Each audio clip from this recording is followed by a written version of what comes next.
State Uttarakhand देख रहे हैं आप। मैं हूं आपके साथ विपुल पांडे। सड़कों का कार्य ज्यादातर अपनों को दिलाने का आरोप उत्तराखंड क्रांति दल यूकेडी द्वारा रुद्रप्रयाग के विधायक भरत सिंह चौधरी पर विधायक कम ठेकेदार ज्यादा होने का आरोप लगाया है। यूकेडी का कहना है कि रुद्रप्रयाग की विधानसभा में केवल विधायक अपना निजी हितों का विकास कर रहे हैं। हाल ही में भाजपा से यूकेडी में शामिल हुई सरला खटूडी ने कहा कि विधायक का कार्य अपने क्षेत्र की समस्याओं को विधानसभा तक पहुंचाकर उनका हल करना होता है, लेकिन रुद्रप्रयाग में ऐसा कुछ भी नजर नहीं आ रहा। यूकेडी के और एक अन्य नेता ने कहा कि हम इन्हें विधायक ही नहीं मानते, ये विधायक सौदाह पर भी टैक्स लगाने वाले विधायक हैं। दरअसल रुद्रप्रयाग जिले में पीएमजीएसवाई के अंतर्गत जिन सड़कों का निर्माण किया जा रहा है, विधायक भरत सिंह चौधरी द्वारा उन सड़कों का कार्य ज्यादातर अपने चहेतों को दिलवाया गया है।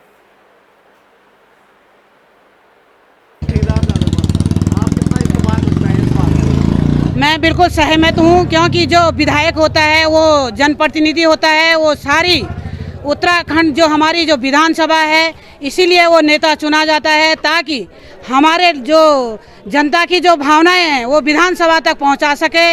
मैं तो उनको विधायक ही नहीं मानता हूं, वो तो ठेकेदार हैं और रुपए इकट्ठा करने में लगे हुए हैं। तिलवाड़ा में एक ट्यूबवेल बनी हुई है जो 5 साल से चालू नहीं हो पाई है। जो संगम पे घाट है उसकी 200 मीटर रोड नहीं बना पाए हूँ, वहाँ पर लकड़ी की व्यवस्था बहुत खराब है। मैं बिल्कुल सहमत हूँ, क्योंकि जो विधायक होता है वो जनप्रतिनिधि होता है, वो सारी। बाजपुर की रामभवन धर्मशाला में ओजस वेलफेयर सोसाइटी द्वारा निःशुल्क स्वास्थ्य शिविर का आयोजन किया गया। बता दें कि बाजपुर का सामुदायिक स्वास्थ्य केंद्र चिकित्सकों और व्यवस्थाओं की कमी से लगातार जूझ रहा है, जिसका नतीजा है कि कोरोना वायरस संक्रमण के दौर में लोगों को सही समय पर उपचार नहीं मिल पाने के कारण अपनी जान से हाथ धोना पड़ा था, जिसको ध्यान में रखकर शिक्षक रावेंद्र चौहान ने क्षेत्र के युवाओं के साथ मिलकर ओजस वेलफेयर सोसाइटी का गठन किया। शिविर का शुभारंभ सीओ वंदना वर्मा और सीएमएस डॉक्टर पंकज माथुर ने दीप प्रज्वलित कर संयुक्त रूप से किया। इस दौरान शिविर में हृदय, हड्डी, शल्य, बाल, मस्तिष्क, दंत, त्वचा और स्त्री रोग विशेषज्ञों द्वारा लोगों का उपचार किया गया। इस दौरान शिविर में संस्था द्वारा निःशुल्क जांच की गई और दवाओं का वितरण भी किया गया। इस दौरान सीओ वंदना वर्मा ने कहा कि इस तरह के शिविर से लोगों को लाभ मिलेगा। वहीं संस्था अध्यक्ष रावेंद्र चौहान ने कहा कि संस्था द्वारा आगे भी इसी तरह के शिविर लगाकर लोगों की मदद करने का कार्य किया जाएगा। आज राम भवन बाजपुर में जो ओजस सोसाइटी ने एक निःशुल्क कैंप लगाया है, जिसमें 7 तरह की स्पेशलिटी हैं। फिजिशियन है, सर्जन है, ऑर्थोपेडिशियन है और स्त्री रोग विशेषज्ञ हैं, दांतों के डॉक्टर हैं। तो इसमें जो है जो लोग गरीब आदमी हैं उनको निःशुल्क सेवा मिलेगी। आजकल कोरोना ना के बराबर चल रहा है। हमने वैश्विक महामारी के दौर में देखा कि लोग कितने परेशान हुए हैं। इसी को मद्देनज़र रखकर हमारे कुछ स्वयंसेवक हमसे जुड़े और जिसको लेकर हमने एक ओजस वेलफेयर सोसाइटी का गठन किया, जिसका मुख्य उद्देश्य जो गरीब या ज़रूरतमंद लोग हैं उनको निःशुल्क स्वास्थ्य सेवाएं। वेलफेयर सोसाइटी की तरफ से एक हेल्थ कैंप का आयोजन किया गया है और इसमें 8 प्रकार के अलग अलग डॉक्टर्स को बुलाया गया है और क्षेत्र में पहले से ही प्रचार प्रसार करके सभी क्षेत्रवासियों को इस हेल्थ कैंप के बारे में बताया गया है। ये एक बहुत अच्छी पहल है और कोविड के काल में लोगों को कुछ मदद की जाएगी सोसाइटी के द्वारा। उत्तराखंड पुलिस द्वारा अब हाईटेक होती जा रही है। बता दें कि हरिद्वार में चल रहे सीपीयू वाहनों में जीपीएस सिस्टम लगाया गया है। सैमसंग टैग के जरिए अब ये वाहन पुलिस कंट्रोल रूम से आसानी से कंट्रोल हो सकेंगे। एसएसपी सेंथिल अबुदई कृष्णराज एस ने हरी झंडी देकर इन वाहनों को रवाना किया। इस दौरान उन्होंने बताया कि अभी ट्रायल बेस पर इन वाहनों में सैमसंग टैग लगाकर जीपीएस से जोड़ा गया है। यदि आगे यह तकनीक कामयाब होती है तो सीपीयू के साथ ही चेतक आदि सभी वाहनों को भी इस तकनीक से जोड़ा जाएगा। उन्होंने ये भी बताया कि जीपीएस सिस्टम लगने के बाद अब ये सभी वाहन पुलिस कंट्रोल रूम की निगरानी में रहेंगे। यदि कहीं भी कोई घटना होती है तो तुरंत ही इन वाहनों को ट्रेस कर घटना स्थल पर भेज दिया जाएगा।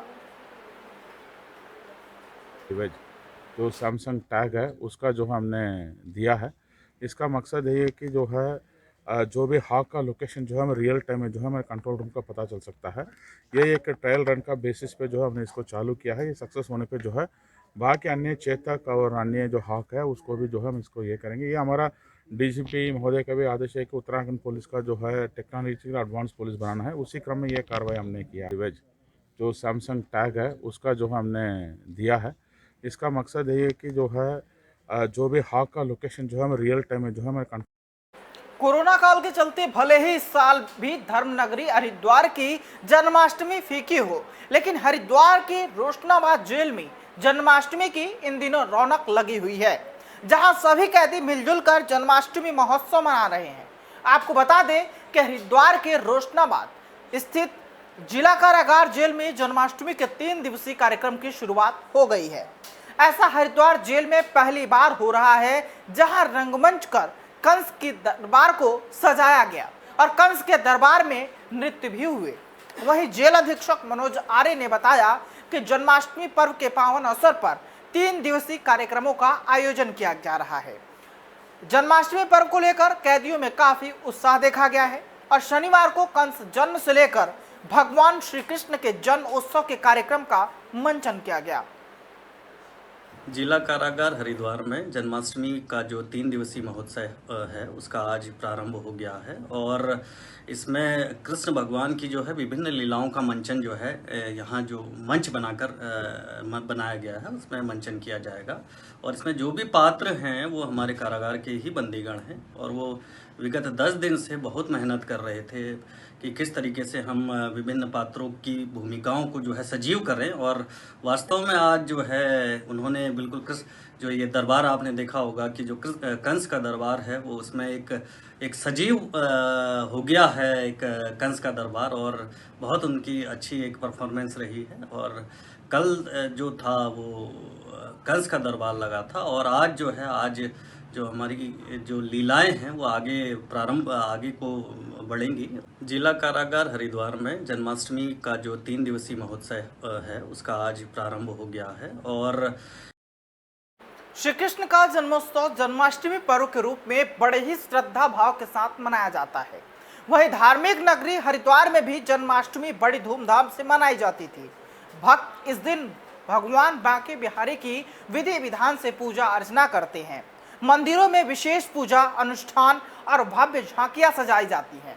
अर्धरात्रि जन्म उपरांत आतिशबाजी और माखन मिश्री भोग वितरण कार्यक्रम आयोजित किए जाते हैं। इनमें हजारों की संख्या में श्रद्धालु सपरिवार शामिल होकर अपने आराध्य देव के दर्शन करते हैं। लेकिन इस वर्ष श्री कृष्ण जन्माष्टमी पर्व पर कोरोना का साया मंडरा रहा है। अब आपको बता दें कि पिछले कुछ महीनों से देश के अंदर कोरोना के कारण त्योहारों को लोगों ने अपने अंदाज में मनाया ही नहीं। वहीं अब जो आने वाले त्योहार हैं उन पर भी कोरोना का संकट मंडराने लगा है। ग्राहक, दुकानदार और व्यापारी सिर्फ इस आस पर ही हैं कि कोरोना संकट की तीसरी लहर न आए। व्यापारी नेता विशाल गर्ग ने बताया कि वैसे तो केंद्र सरकार और राज्यों की जो सरकार है उसने कोरोना में अनलॉक लगाकर लोगों को कई रियायतें दे दी है, लेकिन उसके साथ ही गाइडलाइन जारी करते ही कुछ सख्त दिशा निर्देश भी दिए गए हैं, जिसमें शारीरिक दूरी का पालन करना, फेस मास्क पहनना, सार्वजनिक स्थान पर भीड़ एकत्र न करना और मंदिरों में भी कम श्रद्धालुओं को प्रवेश करने की अनुमति प्रदान की गई है। मैं कान्हा के लिए ले रही हूँ मुकुट, ज्वेलरी, उनके वस्त्र, ये सारे कपड़े मैं उन्हीं के लिए ले रही हूँ। तैयारी अच्छी है, पिछले साल से कुछ बेटर है, पर उतना बेटर भी नहीं है जितना होना चाहिए। इफेक्ट तो है, लेकिन फिर भी ठीक है। और कुछ नहीं खरीद तो रहे हैं। एक तो ये स्कूल बंद होने का बहुत इफेक्ट पड़ा है। स्कूल खुलेंगे तो बच्चे को अच्छा मिलता है मोटिवेशन कि ये बच्चे बन गया हो, ये बन गया हो। स्कूल बंद है तो बच्चे सब ऑनलाइन हो रहा है आजकल। सब बच्चे अपने हिसाब से ही बना रहे हैं घर पे बस। सर्वविदित है जो कोरोना की तीसरी लहर है। आज विदेशों में आप जहां देखें, यूएसए में, ब्रिटेन में बहुत तेज़ी से केसेस आ रहे हैं और लगातार जो कोरोना के पेशेंट्स हैं वो बहुत तेज़ी से और तीव्र मात्रा में बढ़ रहे हैं। और दूसरी तरफ गृह मंत्रालय ने जो रिपोर्ट दी है उसके अनुसार भी जो कोरोना के पेशेंट्स हैं वो आने वाले समय में सितंबर मिड और अक्टूबर में पीक के लिए जो गृह मंत्रालय और पीएमओ द्वारा कहा गया है। तो ये सभी की जिम्मेदारी बनती है कि अपने आप को साफ। इस वक्त की खबरों में फिलहाल इतना ही। देश दुनिया की तमाम खबरों के लिए देखते रहिए स्टेट उत्तराखंड। नमस्कार।